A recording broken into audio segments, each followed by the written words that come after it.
Hi, I'm Katie from Kimberbell, and I'm going to stitch the Ghost 1 block from Pumpkins and Potions. This block is really fun. It's one of my favorites. It uses a new embellishment, which is in the embellishment kit. It's just gauze. It's very fun to work with, and it has a fun effect once it's stitched, but there's a couple of tricks that might help you as you're stitching. It's very thin, as you can see, and it's once you get it and you feel it, it's very flimsy and it can fray pretty easy, so you just want to be careful while you're stitching with it. As you can see, sometimes it can get holes in it like this. It's just the threads that separate, and that's okay. I personally like it. I think it makes the ghost have more texture, and it gives just another element of fun to this block. You can always kind of play with it and get it to go back, kind of close up a little bit. Or like this, it's on the edge, so we're gonna cut it off anyway. For each of your 2 ghost blocks, you're going to use 2 layers of your gauze. I'm just gonna lay these over top of each other and then lay them over top of my fabric, our ghost fabric as well. We've got step 1 stitched already. I'm gonna take our fabric and our gauze and just cover that placement line completely, and then just tape it all in place.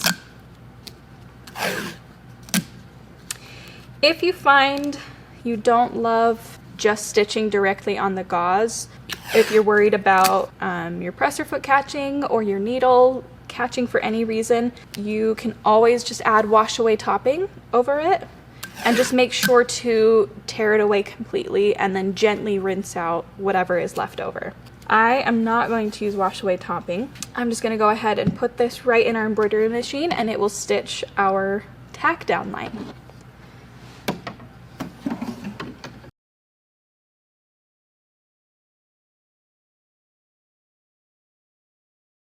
I'm going to remove my tape because we don't need it anymore. Just gently. You can see it frays pretty good when you tape over it, so just be careful not to tape in your stitch area. And also in your instructions, you'll note that we suggest using a liquid starch or a spray starch and dousing this as much as you want and then just letting it air dry.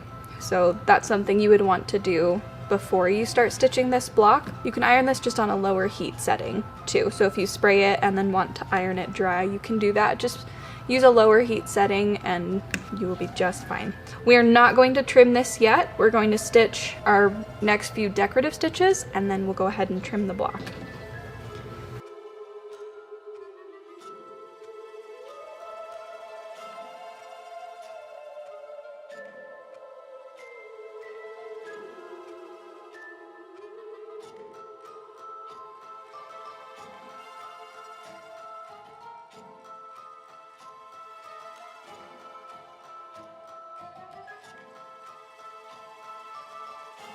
All right, now that we've got those 2 steps completed, I'm gonna go ahead and trim around my fabric and my gauze and just give you a couple little tricks. So some of our development team preferred to do 1 layer at a time. It's all up to whatever works best for you. I'm gonna trim them all at the same time. And because this is just a very delicate material, you also want to make sure to be careful here that you don't trim too close. It's going to have a satin stitch that will stitch next that will cover everything, so it'll hold that in place really well. But if you trim too close now, maybe it might pull out later, and so you just want to watch for that. And you can see I'm not trimming too far away. I'm still trimming pretty close, but I also don't want to cut those I also don't want to cut my tack down line. I'm going to use my snips here to get in this small corner.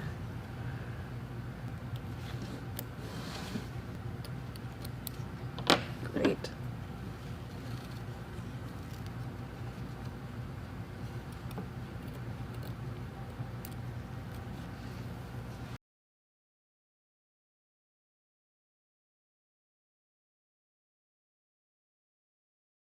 Okay, as I'm trimming, you can see as I'm coming down, this sharp point has caught my gauze a little bit.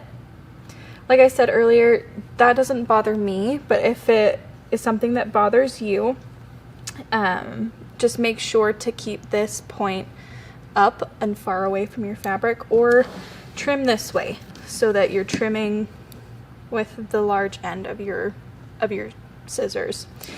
Or if you're using something like the snips, they already naturally curve up away from your fabric, so you can use these as well to trim all the way around, or other scissors that have that similar shape. I like that it adds just a little bit of fun texture to my ghost. He looks a little worn and a little vintage, like is the rest of the feel of this quilt. So I like it for that reason, but that is something that you'll want to watch out for.